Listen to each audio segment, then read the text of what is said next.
We're going to hear a Subdued Savage Nation show today. I had a choice to stay off the air again. I have been hit with the most severe flu of my entire life. I am throwing everything known to mankind at it. And I'm talking about all of my alternative medical knowledge. I'm talking about amoxicillin for a severe strep throat that nothing touched and I couldn't swallow. So I'm using allopathic, I'm using homeopathic, I'm using herbal medicine, and I'm using pizza and garlic, which is my mainstay cure for everything. And I'm going to tell you a little bit more about a Flu RX from my dear friend Richard A. Cunyon, MD, who is probably the greatest unsung genius in the history of nutrition in this country. He's the last of the Mohegans. He knows more about nutritional medicine than anybody in the world, and he's completely unknown. It's sad because he's written many books, but he's not really a businessman, which is not to his deficit. It's to his credit. And I'm going to read you a 2-page letter he sent to me, to Michael Savage, on his opinion, his RX for my flu. So I've got that to deal with. I've got all the other stories. Michelle Obama to grads telling graduates to shape the revolution. King Obama blocked by a federal court. We have so many other stories. I may as well give you a hint of them because you're not going to believe these. Look at this one. Last weekend, I missed this because I was out with the flu on Friday, I think, right? I came in on Thursday. I shouldn't have. Obama called himself an honorary member of the tribe. That means he's Jewish. I don't doubt that because he behaves like a liberal Jew. So in that sense, I agree with him. As you well know, liberal Jews are the most suicidal portion of the Jewish people. Self-hating and suicidal. Everybody knows that. And then, of course, we have this, which you should not omit. Robert De Niro gave a speech over the weekend to NYU grads. What's shocking about this is not that another actor was chosen to give another speech instead of a scholar or instead of a Nobel Prize-winning scientist. Have you noticed what happened to our colleges under the progressives? They almost never invite a distinguished person to give a commencement address. Forget politics. When have you last heard of a Nobel Prize-winning chemist or scientist giving a commencement address? The answer is never. Not since this gang took over America. Instead, it's one communist, progressive, psychotic drug addict after another. It's either a president, the president's wife, or a left-wing senator. I've never seen anything like it. It's never happened in American history. So I said to you, if it walks like a revolutionary, if it talks like a revolutionary, you're living through a revolution. So De Niro gives a speech to NYU grads where he says, well, you're going to suffer because you're in the arts. Get used to it. And he said, how are you going to cope with that suffering? He said, I hear that Valium and Vicodin work. Good advice, Robert. We'd expect nothing less from an actor. We're going to also talk about medical marijuana. We're going to talk about all the topics of the day. Let me invite you to call the show at 855-407-282. The only thing I don't want to hear from you is any remedies for a flu. Please do not call us with remedies. I know more than you do about it. And at a certain point, nothing works. You just have to pray to God that all your remedies collectively work. So let's begin at the beginning. Let's make believe there was no breaking news where King Obama was blocked by a federal court. And now let's begin with the music from Journey, intercut with the revolutionary Angela Davis, Michelle Obama at Oberlin College over the weekend. See, that is how you will rise above the noise and shape the revolutions of your time. That is how you will have a meaningful journey on those clamorous highways of life. And graduates, that is how you will carry on the proud legacy of this great institution for generations to come. So I'm here today because I'm proud of you all. I really am. I'm inspired by your commitment to service and social justice. And I'm impressed by the community that you all have created here. A warm, supportive, inclusive community that embodies the values that define this school. Today, I want to urge you to actively seek out the most contentious, polarized, gridlock places you can find, because so often throughout our history, those have been the places where progress really happens, the places where minds are changed, lives transformed, where our great American story unfolds. If It walks like a revolutionary. If it talks like a revolutionary, you're living through a revolution. Welcome back to the Savage Nation. Why can't she shut her mouth? Why must this left-wing fanatic who got so lucky based upon a society that was in upheaval, that she rode the wave through the seat and through affirmative action to get where she is, and it's still not good enough for her. She and her husband will not be happy until this country is in ruins. Over the weekend, Baltimore had the worst murder spree, I think, in modern history, in its history. And that's all because of what? Do you think it came out of a vacuum? Isn't that part of the revolutionary plan? Did you see the headline about your Baltimore, what happened?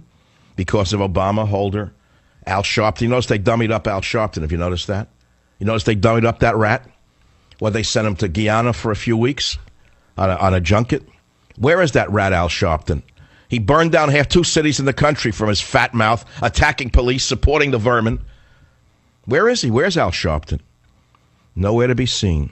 Welcome to the New World Order. Baltimore's bloodiest Memorial Day weekend after they neutered the police. That moron mayor of theirs, that attorney general and mayor, whatever their state attorney, some state attorney.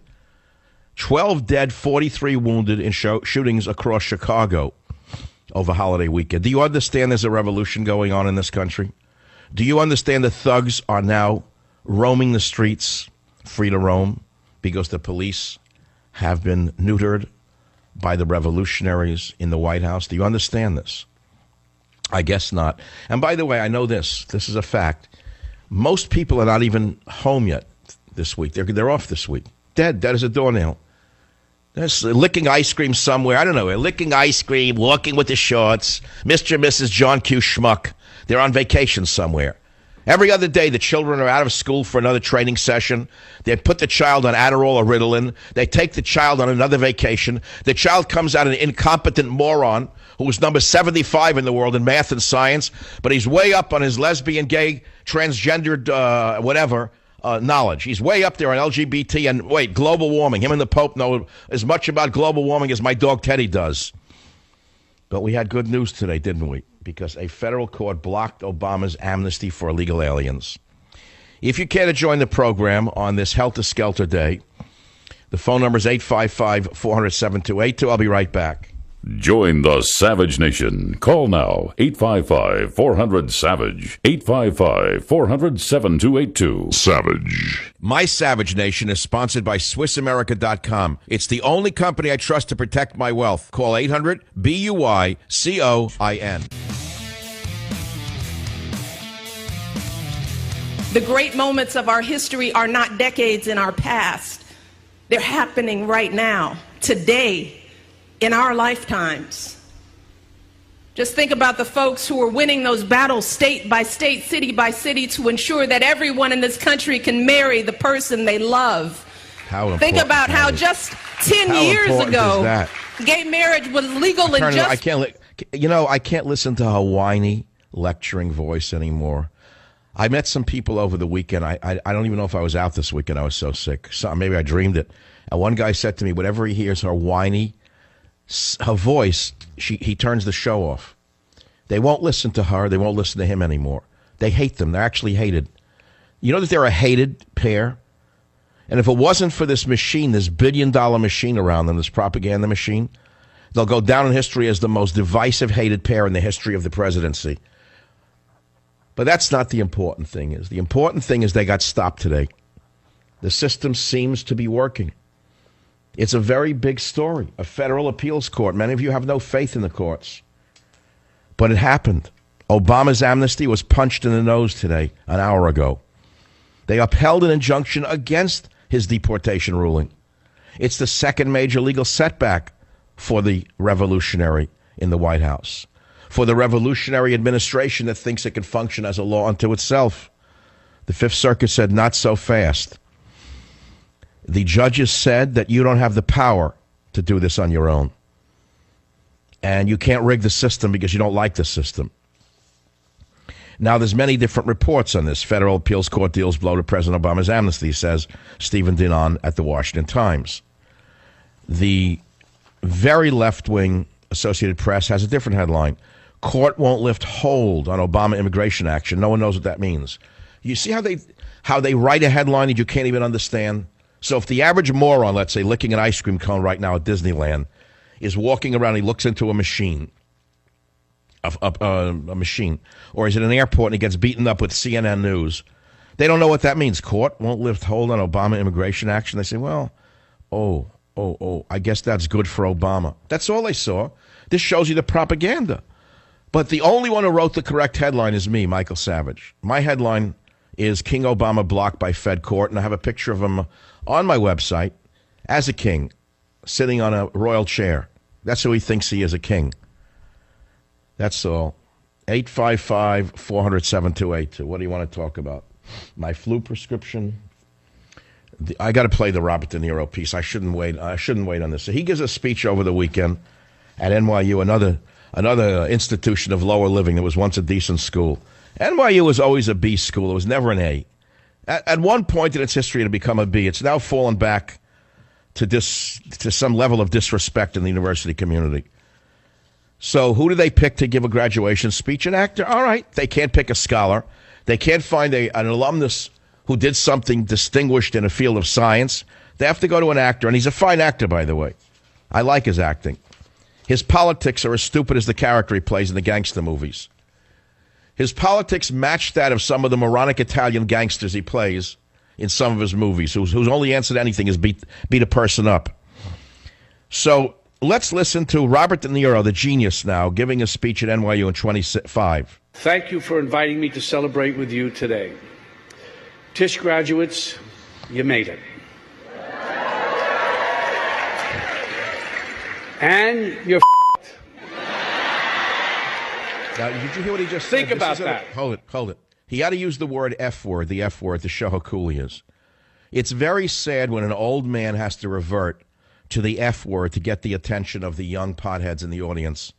He's, and you're F'd. Think about that. And the idiots laugh, of course. It's a laugh line. It goes on to 26. This is the next one. Listen. You discovered a talent, developed an ambition, and recognized your passion. When you feel that, you can't fight it. You just go with it. When it comes to the arts, passion should always trump common sense. You aren't just following dreams, you're reaching for your destiny. You're a dancer, a singer, a choreographer, a musician, a filmmaker, a writer, a photographer, a director, a producer, an actor, an artist. Yeah, you're See, you had to say the F word again in case you missed it the first time. This shows you the level of intellect going on in the colleges today. Not a PhD in chemistry or microbiology, not someone of distinction. Instead, someone who plays low-life killers and actors very well, by the way. Then he tops it off by telling them to become drug addicts, in my estimation, in the next one. Listen to this now. It's inevitable. It's what graduates call the real world. You'll experience it auditioning for a part or a place in a company. It'll happen to you when you're looking for backers for a project. You'll feel it when doors close on you while you're trying to get attention for something you've written and when you're looking for a directing or a choreography job. How do you cope with it? I hear that Valium and Vicodin work. I'm going to rest my case. The man plays pimps, gangsters, villains of the lowest kind. He made a fortune playing villains. And I've enjoyed every one of his villainous roles. Can you explain to me why a university would invite this man to give us a speech to a university class? Is that inspiring? Join the Savage Nation. Call now, 855-400-SAVAGE, 855-400-7282. Savage.